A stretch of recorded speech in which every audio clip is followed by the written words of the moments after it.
नमस्कार, आप देख रहे हैं जोहर झारखंड। आपके साथ मैं हूं शिप्रा झा। रांची में मेकॉन गेट के बाहर उग्र ग्रामीणों ने घंटों हंगामा किया है। इसके साथ ही टोटो ड्राइवर रामनाथ महतो के शव के साथ गेट को जाम कर दिया गया है। ग्रामीणों का आरोप है कि मेकॉन के गार्ड की पिटाई से रामनाथ महतो की मौत हो गई थी। दरअसल रामनाथ की ई रिक्शा और मेकॉन कर्मचारी की गाड़ी के बीच टक्कर हो गई थी। गाड़ी ठीक कराने के लिए रामनाथ महतो से 50,000 रुपए मांगे गए। रकम नहीं देने पर मेकॉन गार्ड ने उनकी पिटाई कर दी।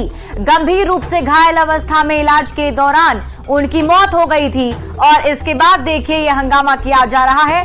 रांची से आपको ये तस्वीर दिखा रहे हैं जहां मेकॉन गार्ड की पिटाई के बाद से अब टोटो ड्राइवर की मौत हो गई है और टोटो ड्राइवर के शव को मौके पर रखकर लोग प्रदर्शन कर रहे हैं। रांची के इलाके के मेकॉन गेट के ठीक सामने की ये तस्वीरें हैं कि स्थानीय लोगों ने मेन रोड को जाम कर दिया है। शाम का वक्त है और शाम के वक्त सबके साथ हंगामा है और सड़क के बीचों बीच ये हंगामा चल रहा है। डोरंडा का ये इलाका है और डोरंडा में रामनाथ महतो के मौत के बाद ये स्थिति उत्पन्न हुई है। 50,000 रुपया दो, ने गाड़ी नहीं मिलेगी बोला, तब 50,000 रुपया लेके आप तब गाड़ी देंगे बोल के बोला मेजर साहब। और दूसरी बात है कि घर गया, कहाँ से गरीब आदमी पैसा से लाएंगे सर 50,000 और मारपीट। उसके बाद वो घर गया, घर से आया, उसका बीवी बच्चा को लेके गया, उसको बाहर कर दिया, उसको रूम में ढुका के मारा। सही ढुका, उस टाइम सही था और मारपीट किया। क्या किया हम लोग देखे नहीं, लेकिन मारा तभी तो बाहर निकल के उसका मुड़ी फाटल था। इसका जो होता है उसको, जो मुजरिम को लाया जाए, मुजरिम जो मारा उसको लाया जाए। हाँ, जिसको मारा गया कंट्रोल रूम में, अब 50,000 पैसा मांगेगा। इनका स्पष्ट रूप से कहना है कि जिन्होंने इस पूरी घटना को अंजाम दिया है उसे यहाँ पर लाया जाए, नहीं तो इस तरीके का हंगामा यहाँ पर चलता रहेगा। पिछले 1 घंटे से राजधानी रांची के डोरंडा इलाके में यह हंगामा चल रहा है। पुलिस बीच में मध्यस्थता करने का प्रयास कर रही है, लेकिन अब तक धरातल पर कुछ भी नहीं हो रहा और मुख्य मार्ग जो है वो जाम पड़ा हुआ है। कैमरा पर्सन संजीव तिवारी के साथ गौरव झा, न्यूज 18 रांची। और रांची से इस वक्त की बड़ी खबर आपको बता दें, मेकॉन गेट के बाहर जाम हटा दिया गया है। पुलिस ने डेड बॉडी को भी उठवा दिया है। मौके पर डीएसपी पहुंचे हुए हैं, सीओ भी मौके पर मौजूद हैं और परिजनों से बातचीत की जा रही है। जो तस्वीर अभी आप आपको दिखा रहे थे, जिसमें हमने आपको दिखाया कि डेड बॉडी को रखकर अभी प्रदर्शन किया जा रहा था, लेकिन अब ये खबर मिल रही है कि मेकॉन गेट के बाहर से जाम को हटा लिया गया है। पुलिस ने वहां से डेड बॉडी को भी उठवा दिया है। मौके पर फिलहाल डीएसपी और सीओ पहुंचे हुए हैं और परिजनों से बात कर रहे हैं। आरोप ये लगाया जा रहा है कि मेकॉन गेट के बाहर ये जो प्रदर्शन किया जा रहा है उसके बताया जा रहा है कि यहाँ पर टोटो ड्राइवर की पिटाई की गई और उससे उसकी मौत हो गई थी, जिसके बाद ये सभी लोग प्रदर्शन करने के लिए यहाँ पहुंचे हुए थे। हजारीबाग के हेसा खुदर गांव में 5 गाड़ी जला दी गई है और इनमें 3 हाइवा, 1 पे लोडर और 1 पिकअप वैन शामिल है। घटनास्थल पर धमकी भरा पर्चा भी छोड़ा गया है, जिसमें माओवादियों ने आग लगाने की जिम्मेदारी लेने की बात कही। ये गाड़ियां कठौतिया डोरी चंदवा रेल लाइन में कंस्ट्रक्शन करा रही निजी कंपनी की है और इस घटना से इलाके में दहशत बना हुआ है। वहीं हजारीबाग के एसपी ने इस वारदात में माओवादियों का हाथ होने से इनकार करते हुए इसमें शामिल अपराधियों की जल्द गिरफ्तारी का दावा किया है। घटना को लोकल जो क्रिमिनल्स का गिरोह है, 4-5 लोगों का गिरोह है, उनके द्वारा कारित किया गया है। ये किसी भी प्रकार से नक्सली घटना नहीं है। ये केवल कुछ अपराधियों ने लेवी के लिए या पैसा मांगने के लिए ठेकेदार से इस घटना को अंजाम दिया है। उन लोगों को हम लोगों ने चिन्हित भी कर लिया है और जल्दी ही उन 4-5 की गिरफ्तारी हो जाएगी। साथ ही इस तरह के जो लोग हैं उनको मैं सचेत करना चाहूंगा, यदि इस तरह की घटना में कहीं भी उनकी संलिप्तता शामिल हुई दिखती है तो हम लोग कड़ाई से कार्रवाई उनके ऊपर करेंगे। रांची के बरियातू में युवक और युवती की संदेहास्पद मौत से सनसनी मच गई है और एक घटना चिरौंदी के रविंद्र नगर फेज 2 में हुई है, जहां कमरे के अंदर अन्नू टोपो नामक युवती और रुपेश कुमार नामक युवक का शव मिला। युवक का शव फंदे से लटका हुआ मिला है तो युवती का शव बिस्तर पर था। युवती के कपड़ों पर खून के भी निशान मिले हैं। आशंका जताई जा रही है कि युवक और युवती ने किसी बात को लेकर विवाद हुआ और उसके बाद युवक ने युवती की हत्या कर दी और खुद भी फांसी के फंदे से झूल गया। मृतक अन्नू टोपो गुमला की रहने वाली हैं और उस युवक के साथ रांची की एसोटेक कंस्ट्रक्शन कंपनी में काम किया करती थी। दोनों के बीच प्रेम संबंध भी बताया जा रहा है। बताया गया कि लड़का साथ में है और प्राइम मिनिस्टर को सुसाइड का केस दिखाई दे रहा है, लड़का हैंगिंग का दिखाई दे रहा है। लड़की के बारे में थोड़ी तफ्तीश से जानकारी लेने के बाद ही बताई जा सकेगी। इसके उद्भेदन के लिए जो भी हमारे पास टेक्निकल सपोर्ट मौजूद है, एफएसएल की टीम हो, डॉग स्क्वाड हो, उन सबका इस्तेमाल करते हुए हम लोग इसके तहत पहुँचे। पुलिस अभी सारी संभावनाओं पे सोच रही है और प्रारंभिक जांच हम लोग करेंगे, उससे चीजें स्पष्ट होगा। झारखंड के मुख्यमंत्री हेमंत सोरेन ने 222 खिलाड़ी और 52 कोच को लाखों रुपए के कैश इनाम से सम्मानित किया है। मुख्यमंत्री के हाथों लाखों रुपए का चेक पाकर इन खिलाड़ियों की खुशी का ठिकाना नहीं रहा।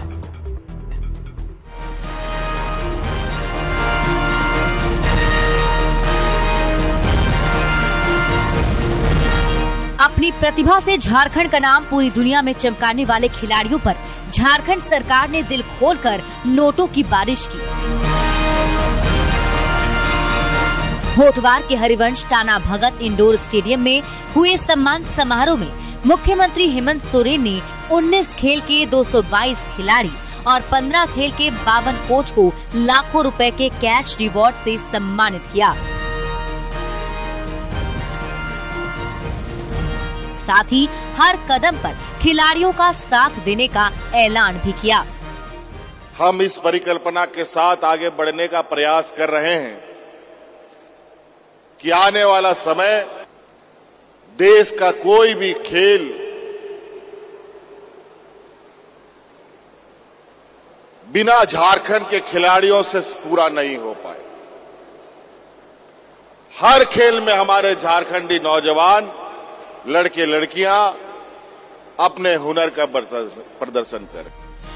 कॉमनवेल्थ गेम्स विजेता रूपा रानी तिर्की और लवली चौबे को सबसे ज्यादा 47 लाख रुपए का कैश रिवॉर्ड मिला, जबकि भारतीय महिला हॉकी टीम की 3 खिलाड़ी निक्की प्रधान, सलीमा टेटे और संगीता कुमारी को 19 लाख की रकम बतौर इनाम दी गई।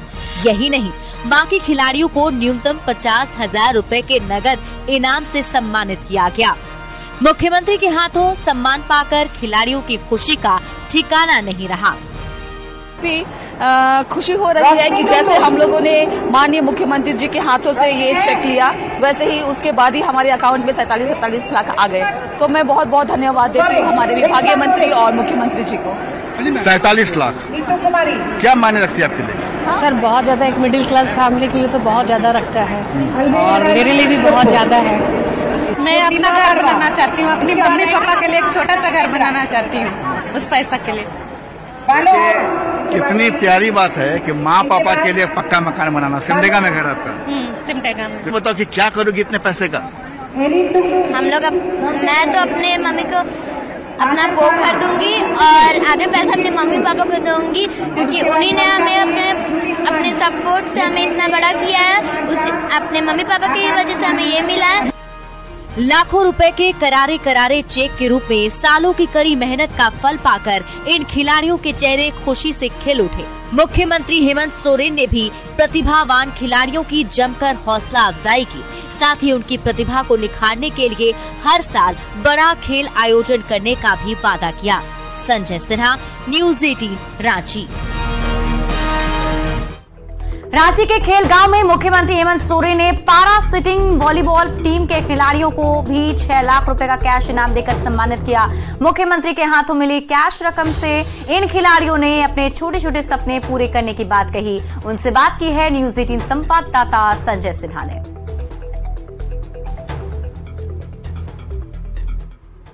हेमंत सोरेन के हाथों जो सम्मान राशि झारखंड के खिलाड़ियों को दी गई, उस सम्मान राशि की भीड़ में एक ऐसी टीम भी है जिसकी हौसला अफजाई बेहद जरूरी है। वो टीम है पैरा सिटिंग झारखंड की वॉलीबॉल टीम की।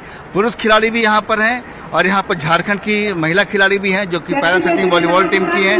और सीएम ने इस टीम को 6 लाख रुपए का कैश सम्मान दिया है। खुशी की बात है कि हम लोगों को वो सम्मान मिला गया और इससे हम लोग का हौसला भी बढ़ रहा है कि हम लोग और अच्छा करके पूरे राष्ट्रीय अंतर्राष्ट्रीय लेवल पे भी अच्छा से अच्छा खेल का प्रदर्शन कर सकते हैं हम लोग। वॉलीबॉल का जो गेम होता है ऑलवेज रनिंग गेम होता है, तो सर्विस करना होता है, स्मैश करना होता है, तो आप क्या करते हैं उसमें? जिसमें हम लोग वैसे ही करते हैं, जो सर्विस करके सिटिंग करके घसीट के दाएं बाएं होके पूरा अधिक के साथ खेलते हैं और प्रयास करते हैं कि अपना मेडल लेकर हासिल कर सके। पैरा वॉलीबॉल सिटिंग वॉलीबॉल होता है, उसमें 6 खिलाड़ी रहते हैं और वो रोटेशन गेम होता है। उसमें सभी लोगों को एक एक पारी पे अगर पॉइंट हम जीतते हैं तो एक रोटेशन होता है, तो सभी खिलाड़ी को सर्विस करना होता है, फ्रंट पे खेलना होता है, बैक पे खेलना होता है, इक्वल होता है सभी के लिए। आगे तो बहुत दूर जाना है, अभी एशियन गेम्स होने वाला है तो हमारा मकसद है वहां तक पहुंचने का। तो बहुत अच्छा लगा आज जो सम्मान मिला उससे हमारा हौसला और बढ़ा है। जाहिर है कि जिस तरीके का सम्मान यहाँ पर खिलाड़ियों को दिया गया, खिलाड़ियों का हौसला उससे बढ़ा है। कैमरामैन संत के साथ संजय कुमार सिन्हा, न्यूज 18 रांची। पूर्व आईपीएस और बीजेपी नेता अरुण उरांव ने भ्रष्ट अफसरों पर कड़ी कार्रवाई की मांग की है। उन्होंने झारखंड के मुख्य सचिव को पत्र लिखकर गड़बड़ी करने वाले अफसरों के खिलाफ एफआईआर दर्ज करने की मांग की।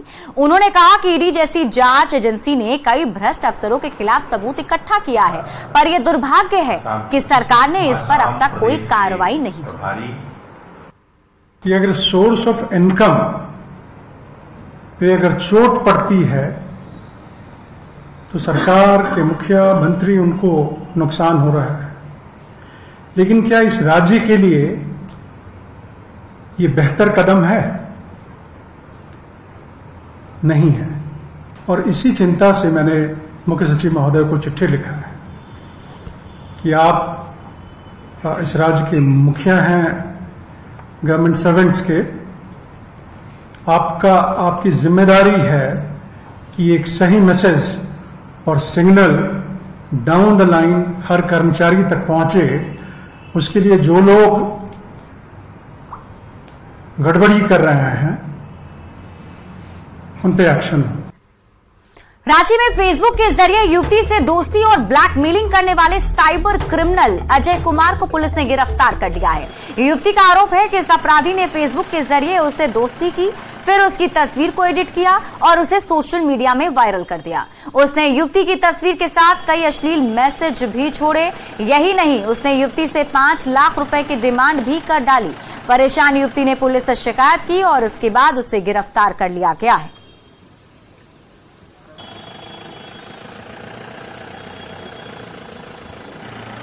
बिल्कुल एक एफआईआर दर्ज हुई थी जिसमें फेसबुक में एक फेक आईडी बना करके लड़कियों से ब्लैकमेल करने का एक मामला उभर करके आया था, जिसमें हम लोग अनुसंधान करने के उपरांत में एक व्यक्ति की अरेस्टिंग हुई जिसका नाम अजय कुमार है, क्योंकि इसका काम ही है कि फेक आईडी बना करके लड़कियों के साथ में ब्लैकमेल करने का काम करते थे।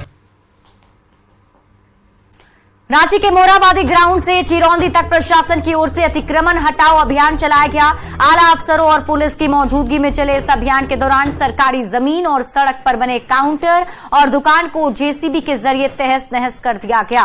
प्रशासन का दावा है कि इससे रांची की सड़क पर ट्रैफिक स्मूथ हो जाएगा। कंबाइंड ड्राइव चला रहे हैं अभी मोराबादी से अंतुल चौक होते हुए आपका साइंस सिटी तक चलेगा।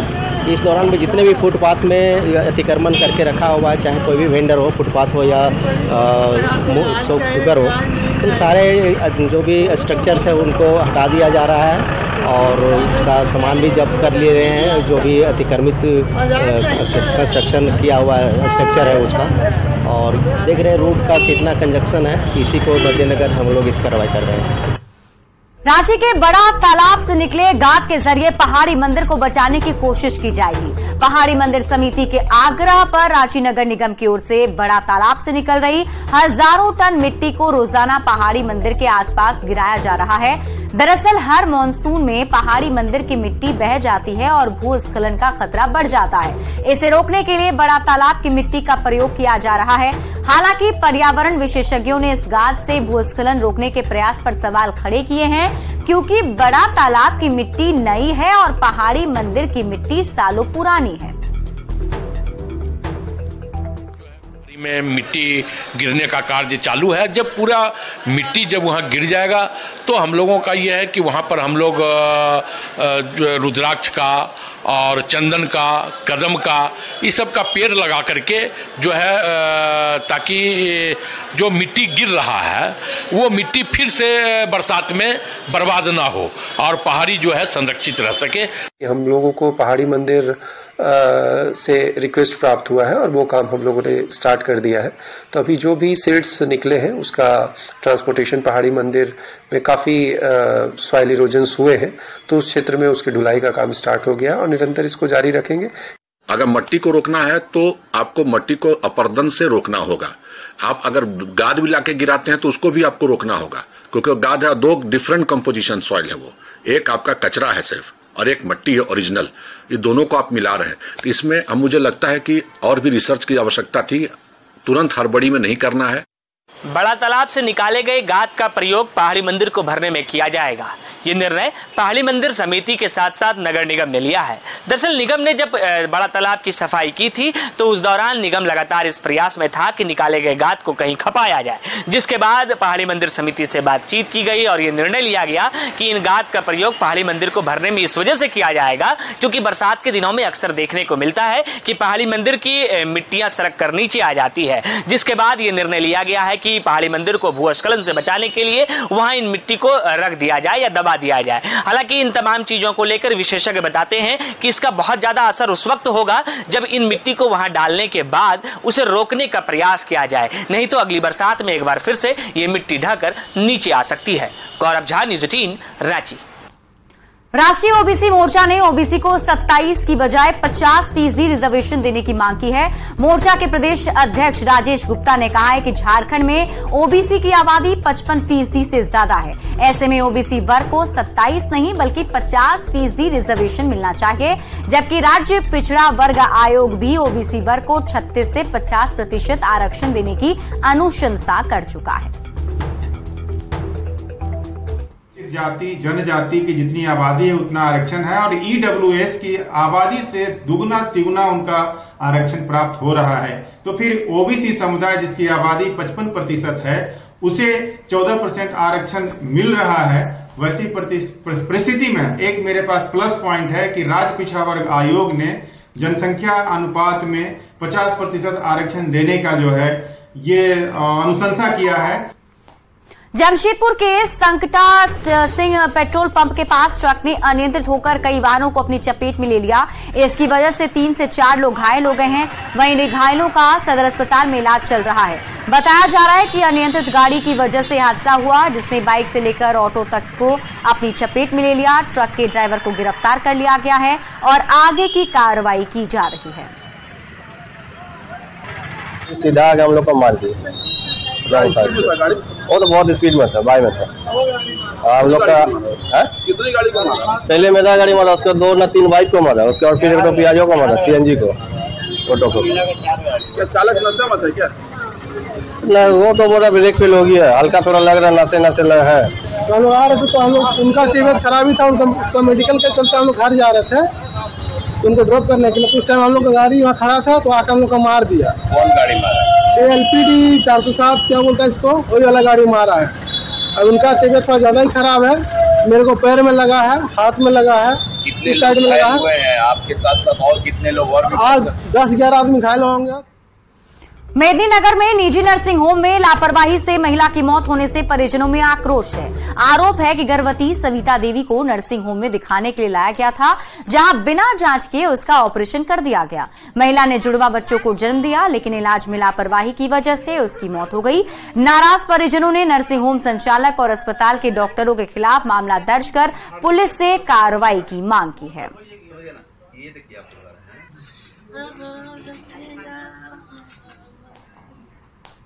इंडियन ओलंपिक कमेटी के प्रेसिडेंट थॉमस बाक ने रिलायंस फाउंडेशन के काम की जमकर सराहना की है। उन्होंने कहा है कि रिलायंस फाउंडेशन का काम हमारे ओलंपिक वैल्यूज को दर्शाता है। उन्होंने रिलायंस फाउंडेशन की चेयरपर्सन नीता अंबानी के काम की भी खूब तारीफ की। उन्होंने कहा कि वे इस बात से काफी प्रभावित हुए कि रिलायंस फाउंडेशन में भारत के कोने कोने से बच्चों को लाया जा रहा है, जिनमें ज्यादातर बच्चे बहुत साधारण परिवार से आते हैं। आईओसी प्रेसिडेंट थॉमस बाख ने कहा कि बच्चों को रिलायंस फाउंडेशन की तरफ से बेहतर शिक्षा और सुविधाएं दी जा रही हैं। साथ ही भविष्य में खेल के क्षेत्र में अपने आप को निखारने के लिए भी मौका दिया जा रहा है, जो कि सराहनीय है। There together with our IOC colleague and friend Nita Ambani to their Reliance Foundation and the programs they're offering there to the kids and youth with regard to sport and education. And I must say I'm really deeply impressed what is being done there by Reliance and her team, because you see there are kids from all over India in this center, and most of them are coming from underprivileged families. और फिलहाल इस bulletin में अभी के लिए बस इतना ही। आप देखते रहिए न्यूज़ 18 बिहार झारखंड।